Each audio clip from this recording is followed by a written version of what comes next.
KEX News 3. The people you know, the news you trust.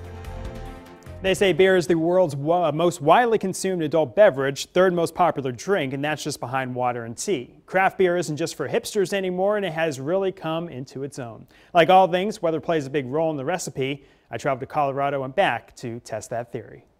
Steamboat Springs, Colorado. Snow and skis as far as the eye can see. People who live here, like Rob Schwartz, will tell you every day is a snow day. I was able to call in and say, hey, it's kind of awesome up on the mountain right now. Can I go take a few runs before work? And I'll just work a little bit later today. And the snow serves a double purpose. The snow you ski on becomes the water that eventually becomes the municipal water that we then use to brew the beer. So that's kind of a cool relationship. They make suds from snow, thanks to Schwartz and his crew at Butcher Knife Brewery. They know that pure, clean water is the most important ingredient for beer. And that's why droughts can really affect how beer is brewed and tastes.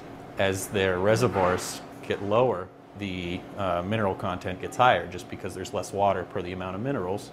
And so not only do they have to take steps to reduce their water usage, now they have to be constantly monitoring the composition of their water when they're brewing. Now, to get Colorado cold in Texas, the closest stop is going to be your fridge. And whether it's ponying up to your favorite bar in the Brazos Valley or just grabbing a cold one after a long day at work, Mother Nature plays a big part of what goes into the can. Cheers. Meet Dean Brundage, Texas is a thirsty market. Co-founder of New Republic Brewing Company and College Station. He keeps his eye on year-long weather patterns. The weather affects the raw ingredients like any agricultural product, our hops and our barley. Mostly that affects the yield that we get out of it. So how much sugar we get out of the barley or how much bitterness we get out of the hops. Regions like the Pacific Northwest are prime for growing hops.